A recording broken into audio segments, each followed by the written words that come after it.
Location ഇവിടെ തന്നെയാണ്. Location full ഏകദേശം ഇതിന്റെ അന്തിക്കാട് ഫുള്ള് പെരിങ്ങോട്ടുകര ഈ ഏരിയ ആയിരിക്കും വരുന്നത്. പിന്നെ ഒരു കുറച്ച് ദിവസം ഇടുക്കി ഉണ്ടാവും. ഇതാണ് സംവിധായകൻ സേതു. ഞങ്ങൾ ഒരുമിച്ച് ആദ്യം വർക്ക് ചെയ്യുന്നത് മഹാവീര്യരാണ്. ഏകദേശം ആ സമയം മുതലുള്ള ഒരു സ്ക്രിപ്റ്റിലുള്ള വർക്കിംഗ് ആണ്. ഒരു കംപ്ലീറ്റ് ഫാമിലി എന്റർടൈനർ എന്നുള്ളൊരു ആഗ്രഹത്തിലാണ് സേതു ഇറങ്ങി തിരിച്ചത്. കുറെ സമയം എടുത്ത് ഒത്തിരി വർക്ക് ചെയ്ത് വന്നൊരു സ്ക്രിപ്റ്റാണ്.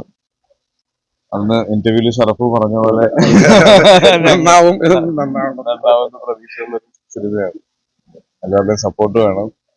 വലിയൊരു ആഘോഷമായിട്ട് ഇപ്പൊ സിനിമ നമുക്ക് അനൗൺസ് ചെയ്യാനും പോസ്റ്റേഴ്സ് വിടാനും ഒന്നും പറ്റിയൊരു അവസരത്തിലല്ല നമ്മൾ ആരും ഉള്ളത്. നമ്മളെല്ലാവരും നേരിട്ടാണേലും സോഷ്യൽ മീഡിയയിലൂടെ ആണെങ്കിലും നമ്മൾ വയനാടിനെ സപ്പോർട്ട് ചെയ്യുന്നു.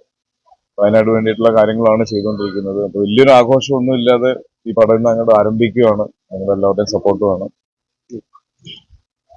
എല്ലാവരുടെയും പ്രാർത്ഥനയും സപ്പോർട്ടും. അത് തന്നെ, ഞങ്ങൾ വലിയ ആഘോഷങ്ങളും പരിപാടികളൊന്നുമില്ല. ചെറിയ രീതിയിൽ ഈ പടം തുടങ്ങണം. ഫാമിലി എന്റർടൈനർ എന്ന് മാത്രമേ ഇപ്പൊ പറയാൻ പറ്റുള്ളൂ. അത് ബാക്കി നമുക്ക് ഷൂട്ടൊക്കെ കഴിയുമ്പോഴത്തേക്കും എന്തായാലും ഒരു നല്ല സിനിമ ചെയ്യണം എന്നായിരുന്നു. അത് സംഭവിക്കട്ടെ. Okay, thank you. അതാണ് സിനിമ പറയാൻ ആവൂ എന്നാണ് ചോദിക്കുന്നത്. ഇപ്പൊ വയനാടിന്റെ കാര്യം അസുഖം പറഞ്ഞുകൊണ്ട് ഞാൻ പറയാം.